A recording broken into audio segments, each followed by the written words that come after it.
This mentality that your conflict should undergo continuous improvement, to constantly be under construction, is the idea of gamifying how you fight.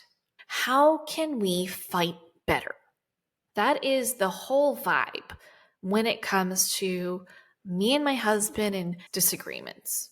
When you consider that question, you are removing the emotion from the issue and you're looking at, okay, clearly this isn't working. So, what can we do differently to make this work better? So, questions like what worked, what didn't work, what would have been a better way to do this? This is all so important to consider if communication in your marriage isn't going the way you want it to.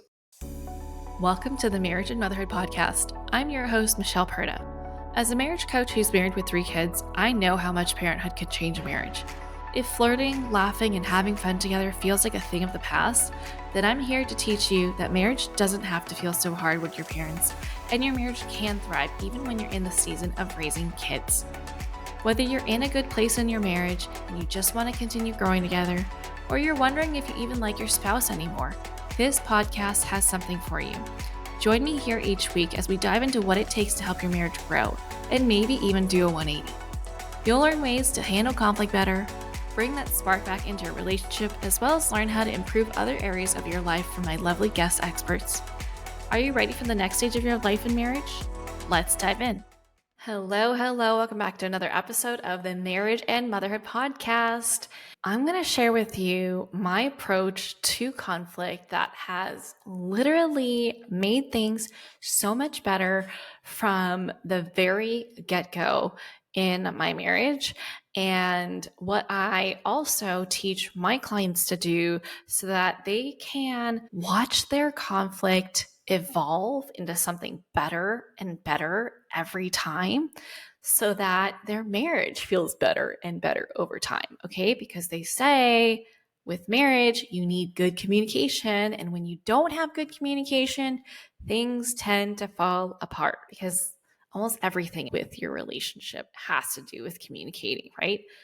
Talking about daily things, talking about responsibilities, talking about hard topics and things that you have a problem with. That all involves communication.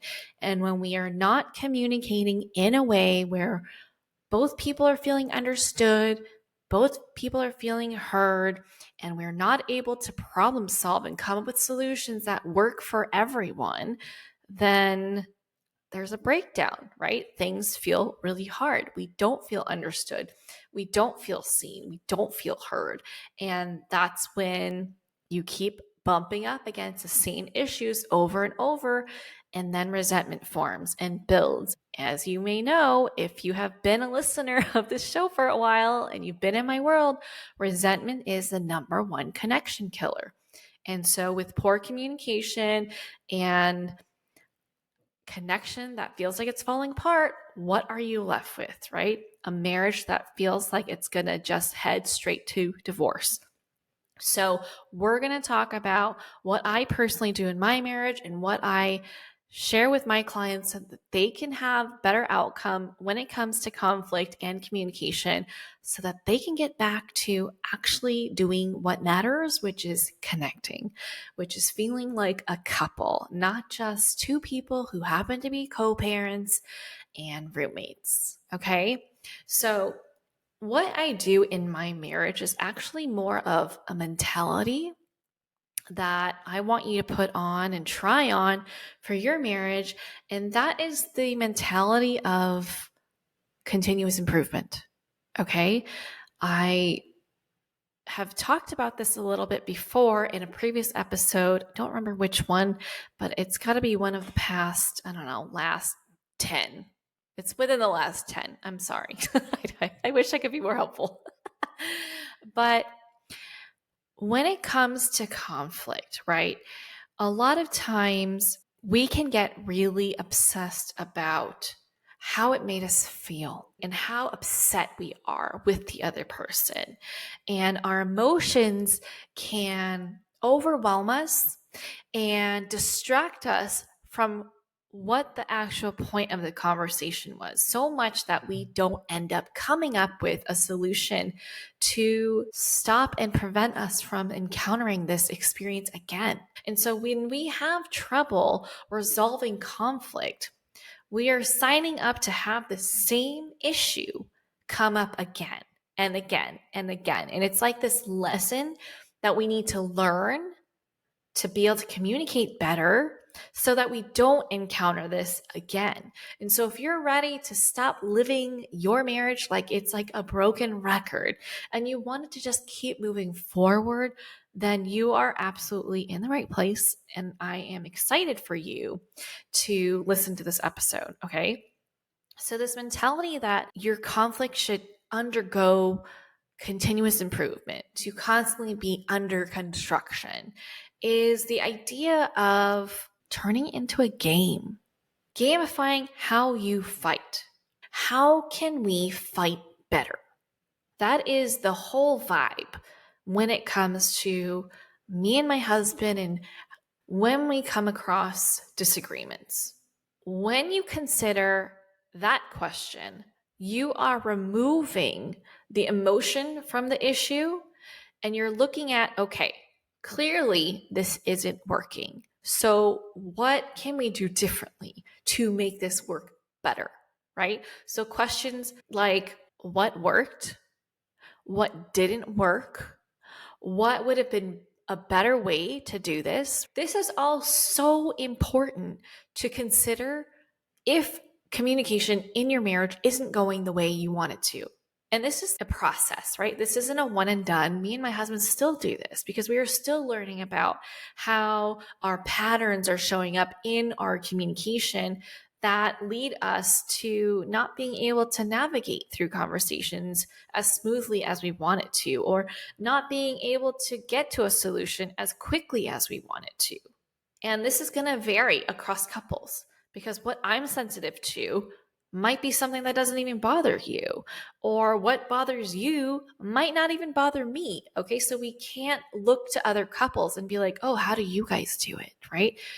It's being really honest with what doesn't work for you, what works for you, what doesn't work for your spouse, and what works for them. And we have to change how we communicate to keep those considerations in mind so that we can have better conversations. And so one way to look at this is after you've had the conversation is to debrief. It's all about finding that kink in the hose that held up your conversation from being productive and from being really calm and adult-like, okay? So what was that one thing? It's almost like looking at a flow chart, right? The one flow chart that I'm thinking of is how to decide what to eat for dinner. So like in a flow chart, it's like these if-then situations, right? So if you were to map out how you handled the conversation that didn't go well, that didn't go the way that you wanted it to, can you find that one part of the conversation where all of a sudden it went really wrong? What was that one point? Find that kink in the hose and then solve that one problem, okay?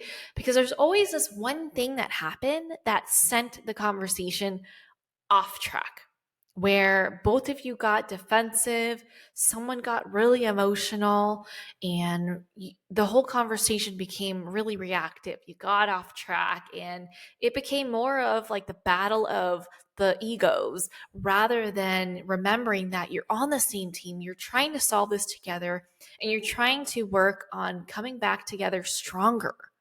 Okay? So if you could just find that one point and solve that and try something different, that could be the difference between having these arguments that go nowhere and only leave you two feeling more disconnected versus having a conversation that flows really well. You're learning about each other. It's really insightful and reflective, and you're growing as a couple, and it's productive, and you're coming out of it with an action plan on, okay, going forward, this is what we're going to try and see if that works. works. Okay. Because that's the vibe that you want to go for, is that team mentality of, okay, that didn't work. What are we going to do differently next time? And see if that works, right? It's all about experimenting and being on the same team, not I hate you. I can't believe that you spoke to me that way, and then letting it like get off track. Like, yeah, have your boundaries, advocate for yourself, and remember to stay on track. The reason you got into this argument is because something wasn't sitting right with one of you or both of you. Figure out what that is, and then keeping that mentality of how can we do this better next time? How can we argue differently so that it's not as intense? How can we argue differently so that we can get to a solution faster? How can we argue differently so that we both feel understood more? How can we argue differently so that I feel listened to, right? So this is inspired from an actual situation that I had with my husband just last week, right? I don't even remember what we were arguing about, honestly, but we were in the bathroom and we were talking about, how things were going, and he was expressing himself. He was sharing what he was struggling with in our marriage. And I was having a really hard time receiving what he was saying, right? Normally, I'm like, okay, yeah, it's a little painful to acknowledge and accept that I am not being the kind of wife that he needs me to be right now. But normally, I'm like, okay, yeah, received. I get that. Thank you for the feedback. I'm going to like take this to heart and figure out what I want to do differently and, try my best. But this time I was like, wow, I can't believe he's talking to me this way. And I was not open to receiving feedback at all. I was not hearing him. I was focused on how I was feeling and how it made me feel. And I was just like wanting to get defensive. I was wanting to shut down. I was wanting to walk away. I didn't want to, finish the conversation. And so in the past, I would have just let myself be upset and not hear him and not take to heart what he was trying to say, and taking the time to filter through, like, what is he actually saying to me? Like, underneath all these words, what is really going on here? And what do I need to take away from this, right? Stripping away the words that are having me feel more defensive, or, how he was saying it, and stripping away all that stuff. But I couldn't. I was having a really hard time. And after figuring it out, I was like, oh, you know what? I hear you, and there is some validity to what you're saying, and I'm receiving that, and I'm going to try my best to do that differently. And I'm really struggling with how you're talking to me. I think that it would be a lot more effective if you phrase what you were saying this way, right? For example, in this particular incident, I was like, I was receiving what you were saying as a criticism, and I immediately noticed that I was getting defensive. I didn't want to listen to you anymore. But I know it's important to listen to you because you're telling me something that could help us in our marriage and help us be better and help you feel better about our marriage and continue to want to be in our marriage. And I think I would really like if you try to share it this way next time, right? Instead of sharing it as something that you were struggling with me, like my behavior, instead, if you share with me what you are wanting instead, right? So, for example, when I get really overwhelmed and tired, I go on my phone a lot and I'm not present. It's like a coping mechanism, right? And he was saying that he was really struggling with me doing that. And I was like, wow, I feel really not enough right now. I feel like such a shitty mom, such a shitty wife. And, some people might use that as motivation to improve themselves. But instead, I was like, wow, I feel awful. And I can't believe he's like pointing the finger at me. I feel so blamed. I feel so awful and, unloved. And I really had to sit with that and be like, wait, he doesn't not love me. He's bringing this up because he wants to give me an opportunity to be who I want to be. He knows that this is not the kind of person I want to be. And also, I didn't want him to continue talking to me this way in the future should he find something else that he was having a hard time with how I was behaving, right? And so I was like, when you said you were struggling with this, I took that very personally, and that actually really hurt me. He's like, that's not what I was trying to do, and I'm really sorry. I'm like, can you try actually doing this instead? Can you try sharing with me what you want instead of what you were struggling with? Because I never want to be the reason why you're struggling. And you just saying it differently is going to inspire me to do something differently rather than have me kind of just like want to go in the corner and cry. Okay, and take things personally and feel really hurt by your words. And so, if you just try talking to me this way, it would actually be motivating for me to want to stay in the conversation and want to hear you out and want to, understand where you're coming from so that I can make the changes that I want to make in order to, feel proud of who I am being in this marriage and feel proud of who I am as a mom. So, do you mind just taking that extra step to figure out, why you're struggling with it and share why? So, in this case, it was like, you want me to be more present. That is a valid thing that you want. And I love that you want me to be more present. I want to be more present and I am just struggling. And so, when I'm struggling, the last thing I need is for you to tell me that you're struggling with me, right? I want you to uplift me. I want you to inspire me to step up. And this is a great way to do this. So, can you just focus on the thing that you're needing and wanting to feel from me instead? Because that will help me. That will help motivate me because now I understand the impact of what I'm doing and I don't want to impact you negatively. That is the last thing that I want to do, right? And so just asking yourself, what is the approach that would have created a more desirable response in your argument? Whether you're asking that of yourself or you're asking that of your husband and working together, like, oh yeah, that is where things start to go sideways. What could we have done differently? Right? Whether it's how one of you worded something, how one of you were talking too loudly, or your body language, or anything, right? This whole thing is a learning process.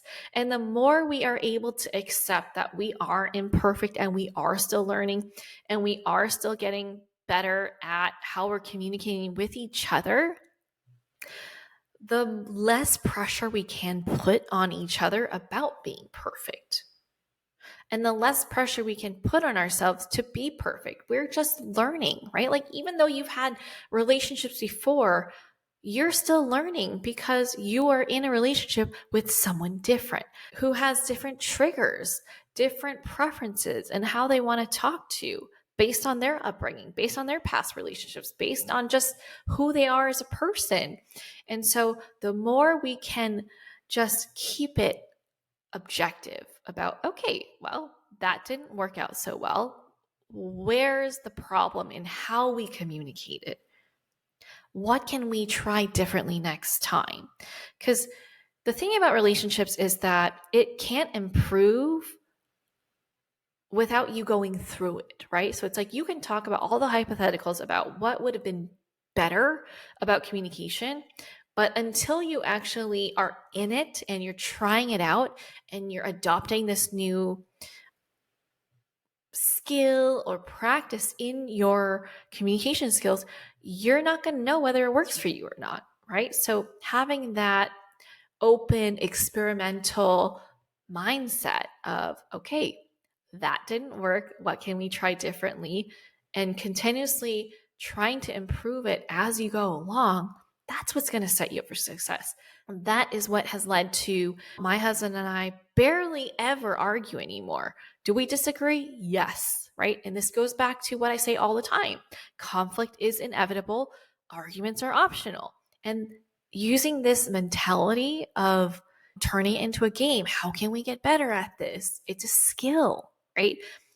That's how adopting that has created the kind of communication approach and style and mastery that my husband and I have today. Are we perfect? No, but we're so much better now than we were before. And we're human, so we're going to have our off days, right? And so when we have those moments where our old patterns come up, we're able to bounce back a lot faster. We're more resilient because we've talked it through. We have objectively looked at things and we have become more aware of ourselves and each other and our tendencies so that we can talk about it and be objective about where we can improve, what went right, what didn't go right. Okay. So, can you step into that mentality? Can you start to look at, oh, that's where it went wrong, instead of looking at the whole thing as if it went wrong and we suck at communicating and we don't know what to do and taking things personally, just rather, oh, I believe that my husband loves me and doesn't intentionally try to hurt me. And I ended up feeling hurt. So when did I get hurt in this process? Let's talk about that. How can we change how we navigate conflict differently? What are we willing to try? And then see how it goes from there and just continue working on it. Okay? You got this. I believe in you. Communication is a skill that you can learn. You are learning. It's okay that you're not masters at it. And it's all about that partnership, that teamwork, okay? So be a team, tackle it as a team, and figure out what can change and what can improve, and watch your conflict improve, okay? Because the point of conflict is it's an opportunity to grow closer together. And until you start looking at it as that way, you're going to keep bumping up into arguments after arguments after arguments in the same way. And so you're just going to continue feeling that hurt and growing that distance between you and your husband. Now, if you are wanting support with learning skills on how to be a better communicator, that is my jam, okay? Reach out to me. I would love to help you. And if you love this episode, let me know what your biggest takeaway was, what you are trying, because I want to cheer you on and support you throughout that journey of becoming better communicators together. And if you know someone that could benefit from listening to this episode, be a friend and share. And if you love this show, I would so appreciate it if you leave a rating and review on iTunes and or Spotify. And that's it for today. I'll catch you back here on the next episode. Bye.